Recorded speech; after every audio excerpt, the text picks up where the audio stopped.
Hello, IU Bloomington nursing grads. I'm Governor Eric Holcomb. I don't have to tell you, this year hasn't been typical. You've lived it. And while your graduation ceremony looks different, that doesn't for a moment diminish your hard work and your desire to help your neighbors at their moment of greatest need. I'm proud, and you should be too, of the way you've adapted and met the challenges COVID-19 has thrown our way. And as you prepare to transition from your classes to your career, caring for Hoosiers, and meet COVID-19 head on, there's never been a time when what you've chosen to do matters more. Some people live their life wondering if they've made a difference in the world. Nurses never have had that problem because Hoosiers all across Indiana are counting on you and the critical work you'll do. You'll make us proud. Congrats, grads.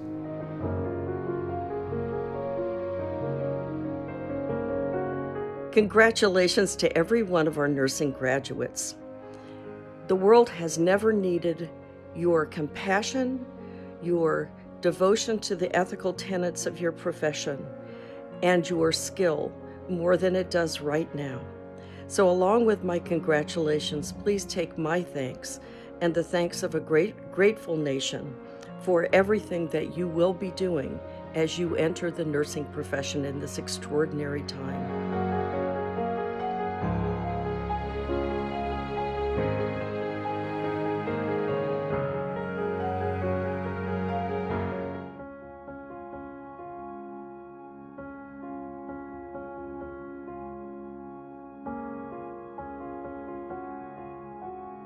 I want to welcome our distinguished guests, Provost and Executive Vice President for Indiana University Bloomington, Provost Lauren Rebel, our Dean and Distinguished Professor, Robin Newhouse.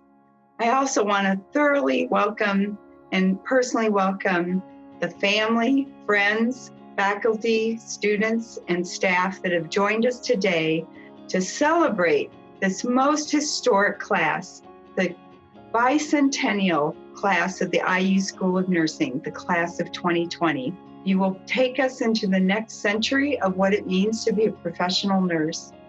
As you enter the workforce, you are going to join more than 4 million other colleagues that are nurses across the United States. I know that you are well prepared. The IU School of Nursing has a long and storied history of being one of the top-ranked nursing schools in the country. You should be proud of your accomplishment of being here in this school. You will enter the workforce prepared because I know you know evidence-based practice, quality and safety, and you have been taught how to care for the well-being of all your patients, no matter what background they come from. You are our future. You are the future of nursing, and we are very proud of you and your accomplishments. You have vibrancy and you have passion, and that is evidenced by the many things that you did in our communities and the groundbreaking things that you did. We recognize the great accomplishments of our RN to BSN cohort. We have 15 students here.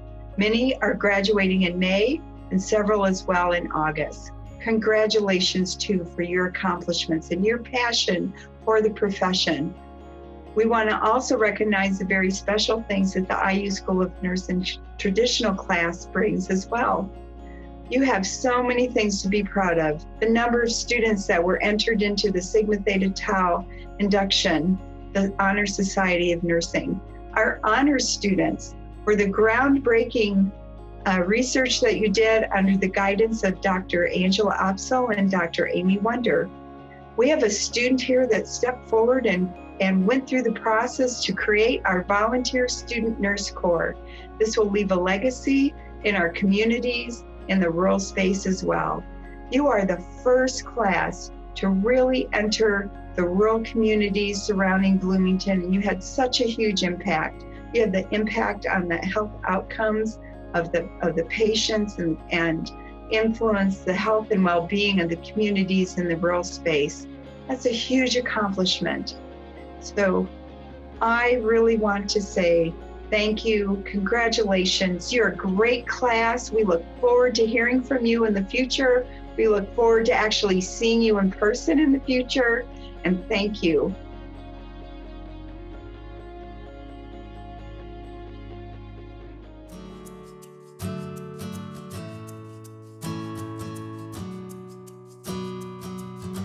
On behalf of the faculty and staff at Indiana University School of Nursing, I congratulate you on your graduation and entry into the profession of nursing. I see that you are an IU nurse, a distinguishing characteristic.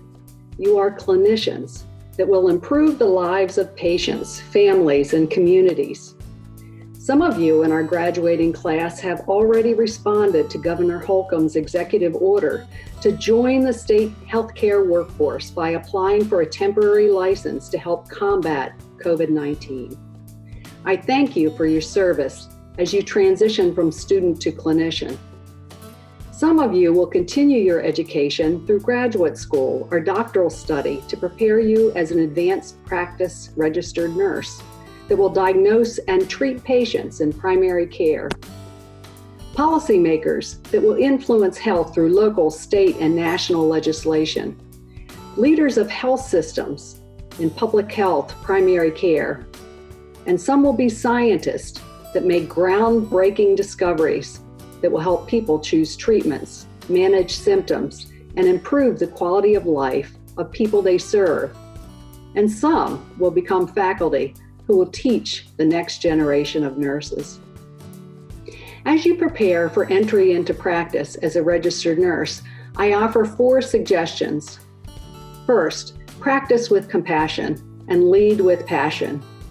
Bring these 2 professional attributes to the science of nursing, your critical clinical judgment and decision-making about the patient's response to treatment and the interventions you apply. Second, reflect on why you chose nursing as a profession. These reflections will enhance your professional development and help you make decisions important to your professional life. Third, embrace challenges as opportunities to think innovatively and work with others toward new approaches to practice. Fourth, treasure the special relationships that you have with your patients. Use your talents to partner with them to guide their care. I know that this last semester at IU has been different than we expected in many ways.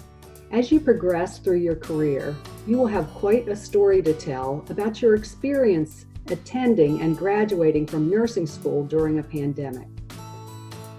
Stay connected to Indiana University. We are interested in hearing your updates and reconnecting with you at alumni events. I'd like to make a special call out to those of you that are RN to BSN graduates. I know you're already working within the clinical arena and caring for COVID-19 patients. I'd like to thank you, and I'm so glad you came back to get your BSN from IU. And to all of you, we know you are well prepared and ready. Today, you take that first step towards your future. I congratulate you for your accomplishment and am enthusiastic about your future. You will make a difference to the health of countless people because you are an IU nurse. And it is a good day to be an IU nurse. Congratulations. This is gonna be the best day of my life.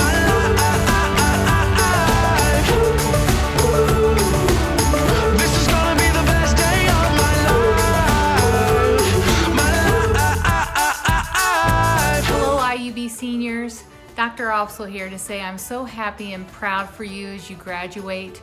In the blink of an eye, you will be completing your Green Light for VADI and your NCLEX. Then it's on to professional practice. Please know that we are here for you even after graduation, so please keep in touch. There are challenging yet exciting times ahead for all of you. Remember your ethics content you had with me and the inherent worth of all those you will come in contact with throughout your career. I'm looking forward to all the wonderful things you will accomplish. I will leave you with part of a quote from Dr. Seuss. You're off to great places. Today is your day. Your mountain is waiting, so get on your way. Blessings always to each of you.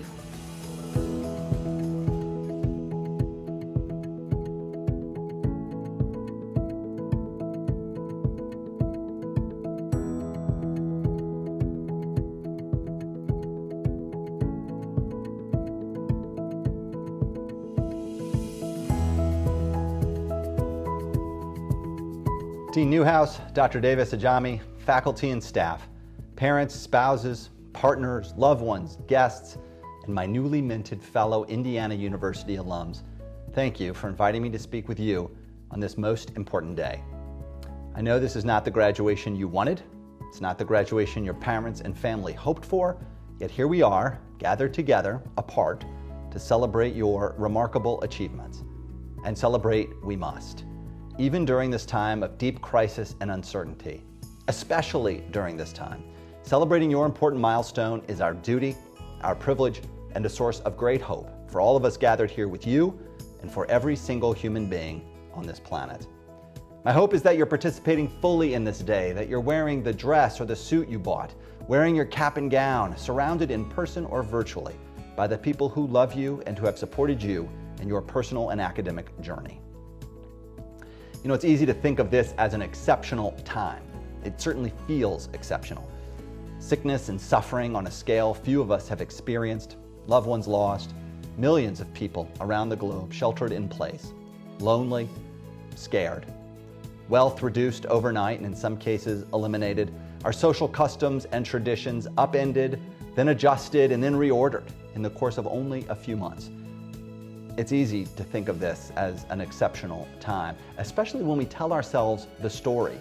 It's a story that is still being written, but that we're coming to understand began in a single moment, in the middle of winter, on the other side of the planet, when one strand of RNA, wrapped up in a very fragile envelope, found a new host, a human, probably for the first time ever.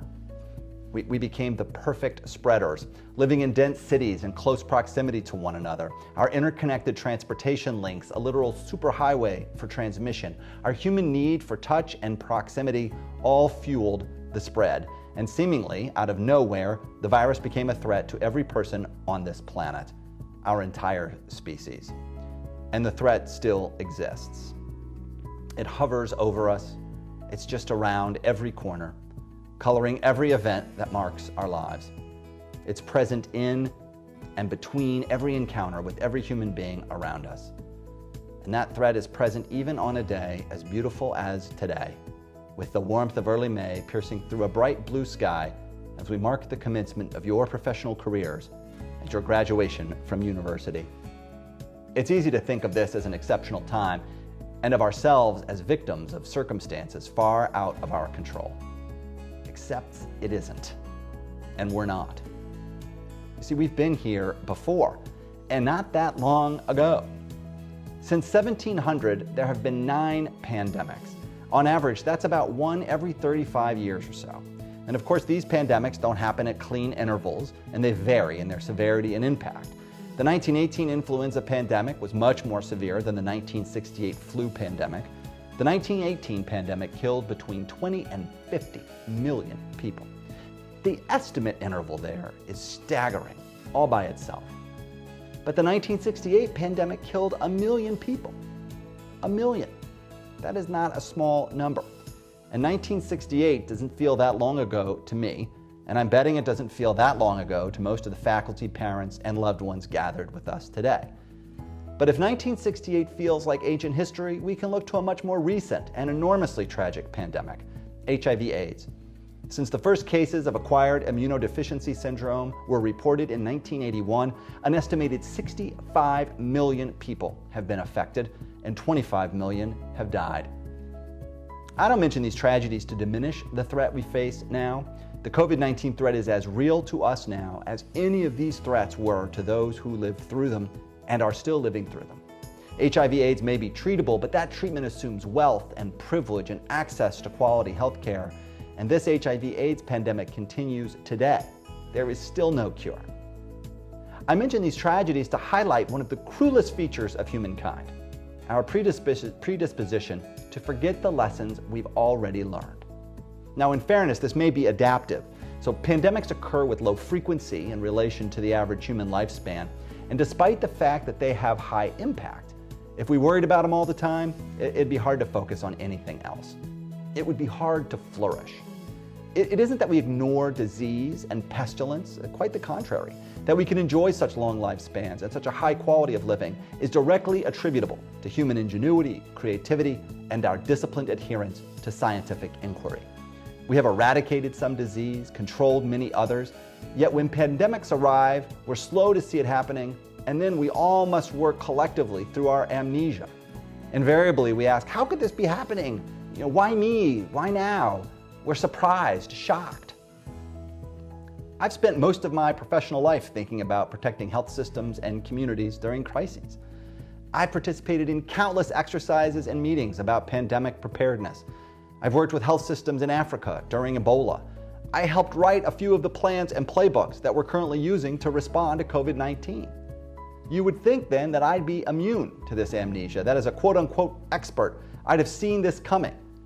But just like each of you, I find myself times observing our situation with a sense of bewilderment, as if I didn't even really believe the work I'd been doing for decades. And in the middle of tremendously long days throughout this outbreak, I've found myself telling myself with astonishment, we're in the middle of a global pandemic, right now. And at the end of the day, in the dark and quiet of the night, when the demons come, I think about the suffering, not only of those who are sick, but of those who are alone in isolation, those who have lost loved ones, those whose lives have been upended. And I think we have to do better. We can't forget this time. It's easy to think this is an exceptional time, or that COVID-19 is an exceptional virus. We anthropomorphize the virus, talking about how sneaky it is or how effective it is. But this virus isn't thinking about you and me. It doesn't have a master plan or a playbook it's following.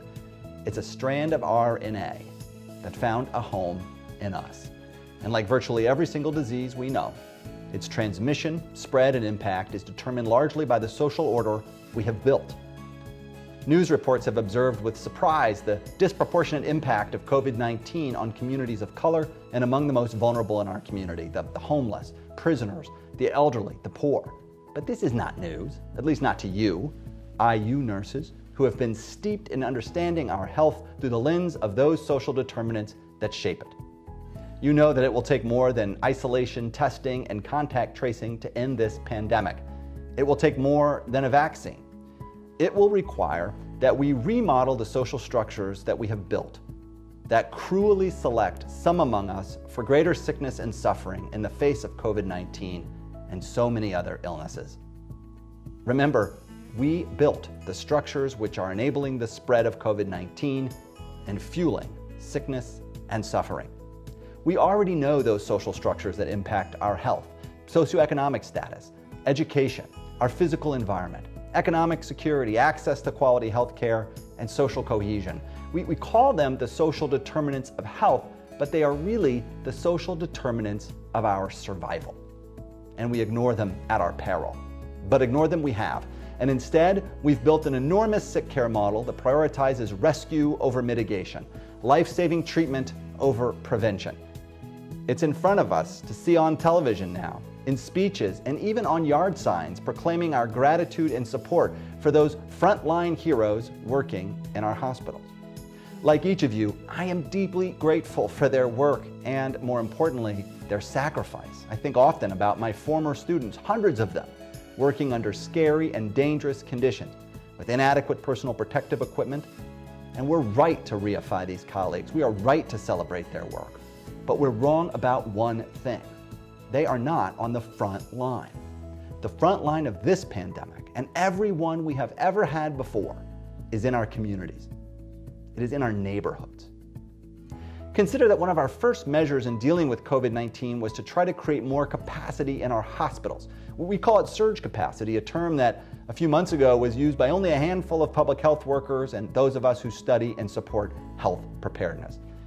We've chosen to create that capacity inside our sick care structures, opening more beds, getting more ventilators, recruiting more staff to save those who have become gravely ill. Our challenge containing this pandemic reflects the challenges of the system we have built, which is designed to respond, often when it's too late, and our persistent and deadly belief that the social order around us is preordained. We can never stop caring for the sickest among us, and we must invest in our hospitals so they are maximally prepared when needed. But imagine if we spent even a fraction of our energy addressing the impact of COVID-19 on the real front line, in the community. Instead of only building more hospitals or putting up more tents, setting up more cots, what if we deployed the full might of our scientific knowledge on the front lines to mitigate the impact of this and any disease before it strikes? That work is hard. It is far more complex than even our most complex medical care. For the front line in our culture is also a fault line, separating the haves and the have-nots. And working in communities requires more than an understanding of virology, of human anatomy, physiology, and medical care. To see our way through this pandemic, and the next one, and the next one after that, we must together work in our community and in our communities to remodel the structures that make us sick. We cannot observe that a disease impacts the African American community with such precision and devastation, so out of proportion to every other community, and then do nothing. We cannot accept that preparedness is impossible, that in the face of this or any other disease that we have to accept a certain amount of death, a certain amount of suffering. We have to do better, and we can. I am, believe it or not, an optimist. I know we will get through this. I am as sure of it as I am sure of anything. There is hope. There is an after. The question is, what will our after look like? What after shall we build together? Will it be one of justice, compassion, love, and health? Or will it be the status quo, a disjointed system that neither meets our needs or reflects our potential? Ultimately, that will be your decision. And today we're taking the first step in turning this problem over to you. Celebrate this moment. Soak in this accomplishment. Each of you are graduates from one of the finest nursing schools in the nation. Recall the friends you've made, the challenges you've endured, the fun you've had, the lives you have touched, and those that have touched yours. Find peace and joy in those memories and the deep satisfaction of knowing that you are prepared to do your duty. And then, join us. For your duty now is to join the fight. Join us and listen, observe, and see. What are we doing? What aren't we doing? Listen and learn. Learn the science, the psychology, the craft. Look to your mentors, your teachers, your experienced leaders and coworkers. Trust our instincts, value our experience, but challenge our orthodoxy. Never let us forget that COVID-19 was not exceptional and that we are only exceptional if we do better. We can't stop pandemics, but we can stop forgetting how to defeat them. Challenge the social structures that we have built over centuries, which subjugate the other, create the gravest of injustices, and bind our hearts and souls, and in the process, create the perfect platform, the tiniest strand of RNA wrapped in the most delicate of envelopes, to threaten us the same way again. While I'm sad to not be with you in person today, I'm so lucky to have only one image of you in my mind, and that is all of you grouped together, dirty and tired from a day of mass casualty training at Muscatatuck, where you demonstrated your grit and your resolve. Your colleagues told me that you would be the generation of nurses that would change healthcare forever. I hope that's true. That's the image I want to keep with me as you embark on your careers. So wherever you work, whatever kind of nurse you become, whether you work in the ER, the NICU, the OR, the health department, or the school down the street, remember, we're all public health nurses now. It isn't the graduation you wanted. It isn't what you and your family planned. But here we are, together, apart, aided by a technology that will allow you to remember this day forever, if you wish. So from time to time, let me invite you, watch your ceremony. Listen to your name being called. Listen to the names of your friends and classmates. And remember that every name being called today represents hope for all of us. When it's bad, when it gets dark, when you get scared, watch the tape. Rewind. Repeat. Listen to your name.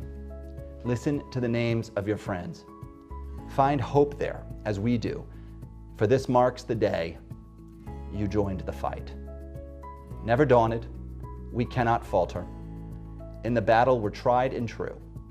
My fellow alums, welcome to the fight, and know that we're all for you. I'm only one call away. I'll be there to save the day.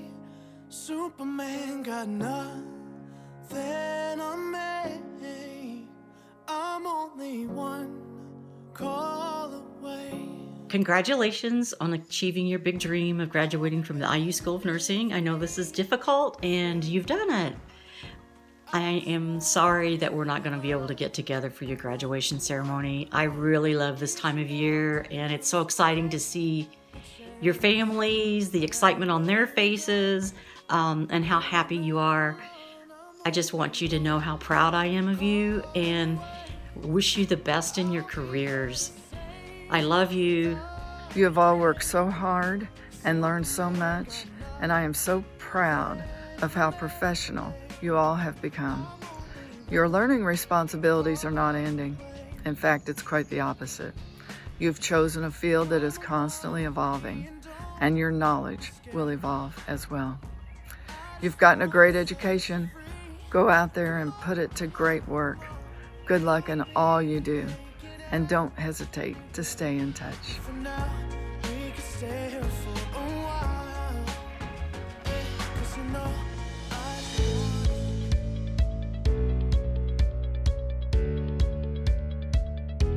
It is my privilege to recognize students in the Undergraduate Honors Program. The Undergraduate Honors Program is intended to provide students with an experience in research or evidence-based practice for the purpose of quality improvement in practice or education. This is an elective experience for eligible students that requires extra coursework and responsibilities. This year, I was pleased to mentor 10 wonderful students. This is the largest number of students to participate in the Undergraduate Honors Program in a single graduating class for IU School of Nursing on the Bloomington campus. The students worked together in groups of 5, similar to a task force in practice or a research team. One team was interested in participating in a research project that would impact care and outcomes for perioperative patients. Perioperative patients are those who are going for surgery. These students engaged in a multi-site study focusing on commonalities among patient and care-related factors with specific types of organ, space, surgical site infections. Surgical site infections that are reportable to the Centers for Disease Control and Prevention, which we know as the CDC. From the results, the team developed nursing applications to promote optimal patient care and outcomes. Fellow faculty member Dina Kleinlein and I mentored the following students in all aspects of this project: Lauren Goldman, Sarah McAllister, Natalie Bone, Abigail Keith, and Jenna McSwain.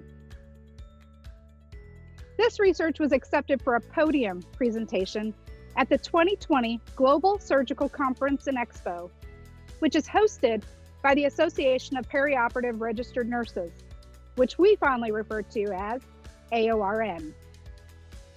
The students worked diligently to submit their presentation in December for the March conference, which was scheduled to take place in San Diego, California. While the conference was canceled due to the pandemic, the presentation will be shared in a virtual conference for the AORN members this May. This research was also selected for poster presentation, representing IU School of Nursing at the 44th Annual Research Conference hosted by the Midwest Nursing Research Society, which we also call MNRS. The poster was presented at the April conference in a virtual format. Presently, this team is finishing a manuscript that will be submitted to the AORN Journal for consideration in a fall supplement on quality improvement. These are major accomplishments, not only for undergraduate, but for any master's or DNP student or professional. And so I'm very proud of these students. Congratulations on your accomplishments. The other team was interested in educational research that connected to practice.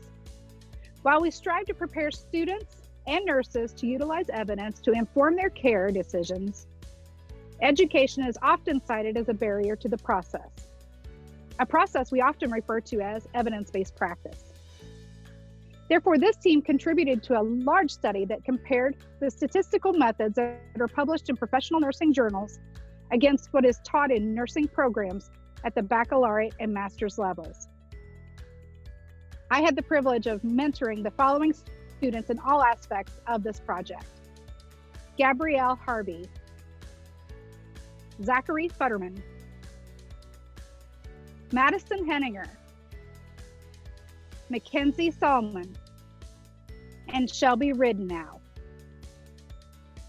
This unprecedented study required an immense amount of data collection over the course of an entire academic year. This was a very demanding project, and the students grew not only in their knowledge of the research process, but also statistical literacy. I applaud these students for their dedication to the project. I'm excited to know where these results will be presented and published in the next year, and how these results will inform changes in nursing education and impact evidence-based practice. I would like to offer a special thank you to these students. This was not an easy project. They did an amazing job, and they were fun to work with at every step. Congratulations to all of my undergraduate honors students, or shall I say graduates. I look forward to hearing about your future endeavors using research and EBP to improve practice and education.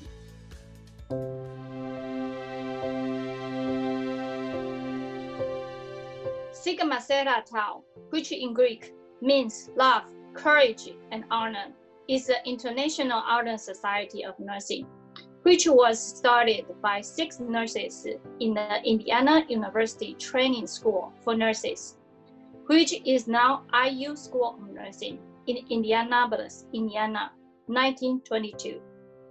It now has 540 chapters throughout 100 countries, with more than 135,000 active members. The mission of this Honor Society of Nursing is advancing world health and celebrating nursing excellence in scholarship, leadership, and service. Qualification to become a member of Sigma Theta Tau International are an IU grade point average cumulative of 3.50 or higher. I'm pleased to announce there were 33 nursing graduates inducted into Sigma Theta Tau International in April of 2020. They are granted the Purple and White Honor Cord for being a member of this society. Our new members are Ashley Adair, Megan Andreasen, Anna Ballard, Mariah Bennett, Megan Copper-Smith, Kendra Crouch, Ashley Eisler, Mary Ann Fitzpatrick, Joanna Foster, Regan Foster, Ashlyn Fox, Molly Fox, Zachary Fadman, Kirsten Hartman, Gabriel Harvey, Hannah Heidenreich, Madison Hanninger, Carrie Lawson, Jenna Malakas, Brooke Maines, Catherine McDaniel, Jenna McSween, Natalie Mills, Jacob Neidig, Kira Nielsen, Morgan Orton, Shelby Randall, Mackenzie Salmon, Emma Sullivan, Kayla Sutcliffe, Jed Wilkerson, Fen Yang Shen. The Student Nurses Association for the School of Nursing organized and planned some new and exciting events this past fall and spring semester. Some of them included a mentor-mentee reveal event, which was successful, an NCLEX Bowl, provided and sold SNA apparel to the classes, an interview practice and career development event, and the INAS conference, which was awesome. These events were very useful, and I thank the officers for putting them together. The senior SNA officers were President Ashley Eisler, Vice President Mary Ann Fitzpatrick, Secretary Catherine McDaniel, Philanthropy Director Sydney Sanford, Network Director Lauren Goldman. I'm very proud of the officers and the SNA members for making a successful year for the SNA. Congrats and good luck with everything you do, seniors. You're going to be awesome nurses.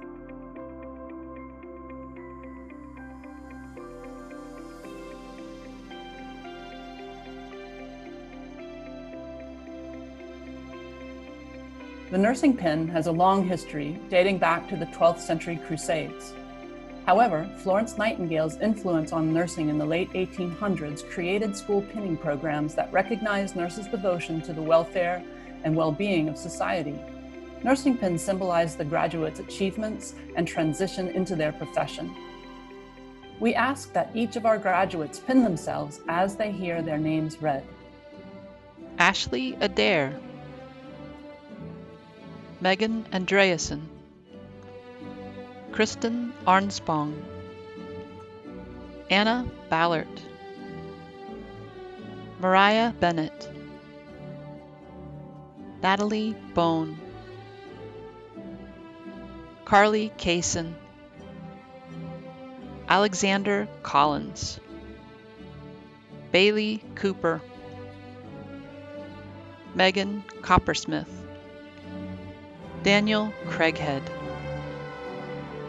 Kendra Crouch, Lindsay Degg, Emily Deputy, Emma Earl, Ashley Eisler, Samantha Fensel, Marianne Fitzpatrick, Joanna Foster, Reagan Foster, Ashlyn Fox, Molly Fox, Emma Foy, Zachary Futterman, Lauren Goldman, Kelly Haynes, Olivia Harbison, Kirsten Hartman, Gabrielle Harvey, Hannah Heidenreich, Madison Henniger, Macy Hill, Zara Karimi, Abigail Keith, Carrie Larson,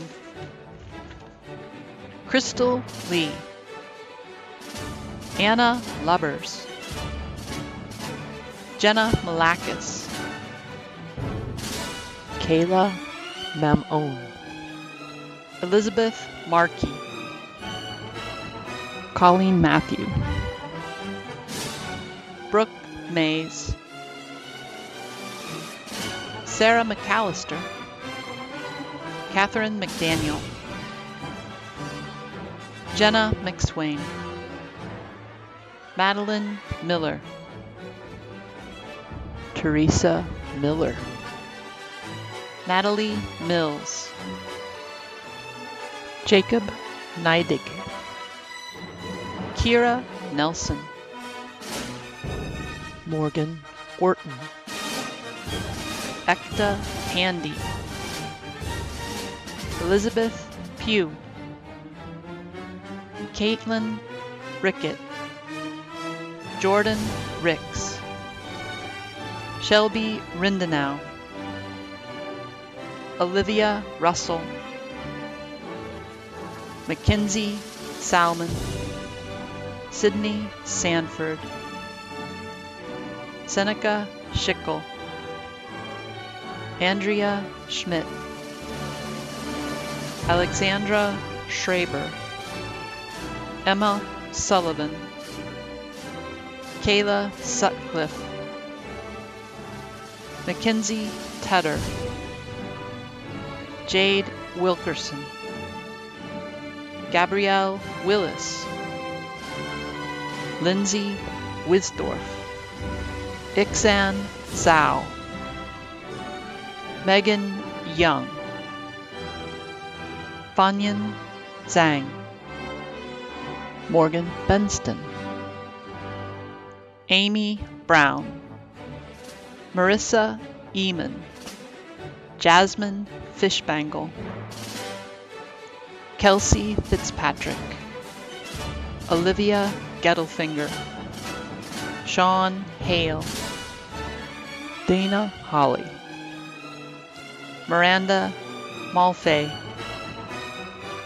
Tony McEvely, Josiane Mefusum, Tiana Miller, Aaron Uli, Amanda Rennie, Anthony Smoot. It has been an honor to work with each of you as you've studied. I do wish we could have been together in person today to share this milestone. But remember, with great change comes great opportunity. Best of luck in all of your endeavors, and let me know how you're doing.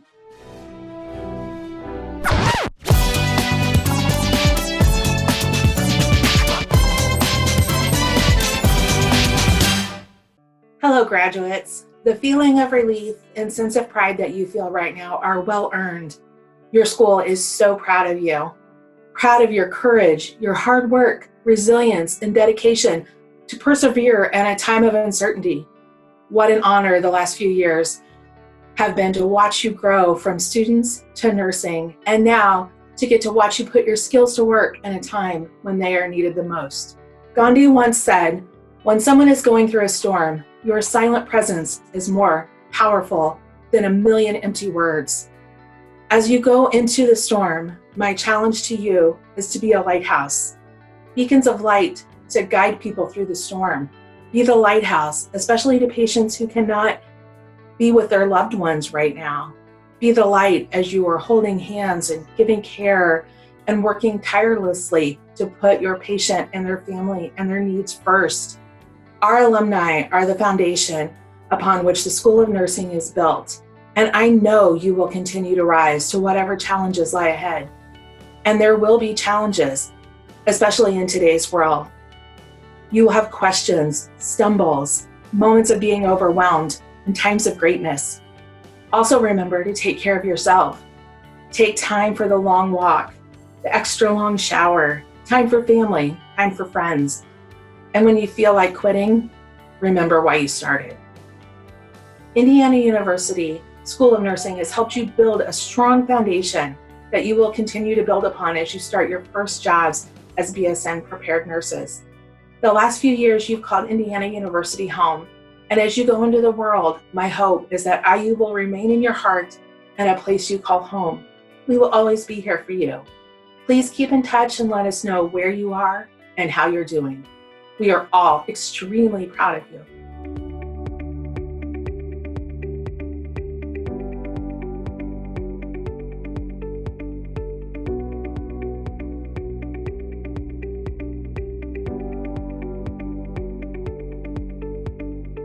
First, I would like to thank our staff and the faculty at the nursing school, the professors, the dean, everyone. You have been amazing. You have helped us achieve fantastic things, and you have developed us into amazing nurses. So we live in interesting times. That is a quote from a British politician in the 1930s. It was a reference to times being chaotic. It was a curse. It was a bad thing. And you can see that we're in the same boat now. I'm giving what would have been a graduation speech, but instead I am giving it in my bedroom in Bloomington over Zoom. And instead of us celebrating the last few weeks, us having our last little fives, us enjoying our last moments of college before we go into the real life, we're home. And that's unfortunate. But I want to use the same quote to be a good thing, because we do live in interesting times in a good way. We are about to join a healthcare system that may be the first in history to have ever beat a worldwide pandemic. The bubonic plague, the Justinian plague, the Spanish flu were all worldwide pandemics that caused the end of empires, the fall of historical moments. And yet we're going into one where, though it was a tragedy, it truly was, we won, or we're winning. And I want you to remember that as you go out and you do amazing things, because that's what we were prepared to do here. We're going to do amazing things and help people. We're going to be on the cusp of developing medicine, therapies, so many things that will change people's lives. We're going to be on the cusp of new research, new medicines, new therapies, and all of these things are going to be part of people's best and worst days of their life. And IU Nursing has trained us, all of us, to go out and do that right, to go out and do the best we can for people. So I'm thankful for all the time that I got to spend with you guys. I wish that I could have spent the last few months together. I really do. It would have been amazing to celebrate and be here together, but that's not how it's going to be. So I hope this recording is enough. And I hope that after this, you go out, you pass the NCLEX, you go to a hospital or a clinic, or you go on to get your nurse practitioner or whatever you want to do with your life, and you go do amazing things. So thank you guys all so much. It has truly been an honor to spend the last 3 years of my life with you. And I hope in my heart that I get to see you all again in a cap and gown for a true in-person graduation.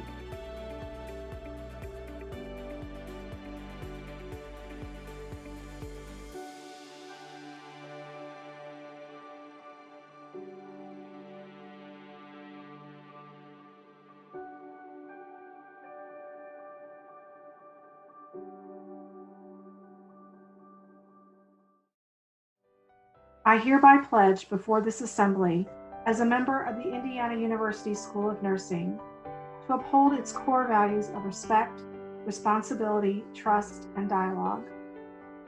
I will show respect for all people, recognizing the importance of their individual contributions and diversity. I will take full responsibility for my actions and foster trust by acting with honesty, integrity, and openness. I pledge to maintain high personal standards and strive to elevate myself in the nursing profession through a process of lifelong learning. I will maintain the privacy and confidence of my patients. I will embrace diversity, be impartial, and devote myself to continuously advocate for the safety and welfare of those committed to my care. To the best of my ability, I will serve in my practice with distinction.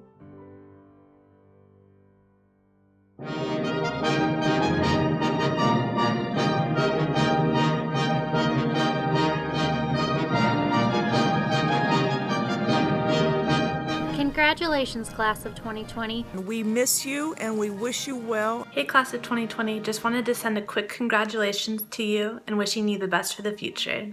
Congratulations and best wishes, class of 220. We are going to miss you and you're part of our family, so keep in touch. I was also really looking forward to meeting your family members and your loved ones, to be able to have the opportunity to tell them how proud I am of your accomplishments, and also that it wasn't my fault that 90% of you had a breakdown your sophomore year. Maybe just a little. Know that moving forward as a graduate from the IU School of Nursing, you are well equipped to go on and do great things. You guys ended your nursing school career in a very unique time, and you did so with resilience. You guys are going to be amazing nurses, and I'm so very proud and excited for each and every one of you. You're going into the healthcare profession at a time when people really need you, and you're going to do an absolutely amazing job. Remember what you learned. Be safe. You guys are going to do great. If you ever need anything, don't hesitate to ask. Hope you all have a great graduation. Wish you all the best. Do not let the fact that we cannot gather in person diminish from celebrating these huge accomplishments that you have all achieved. I want to wish you all the best in your journey in the profession. Wish you all the best on your NCLEX exams. And I want you to take what you have learned and make a positive change in the practice of professional nursing. Best of luck.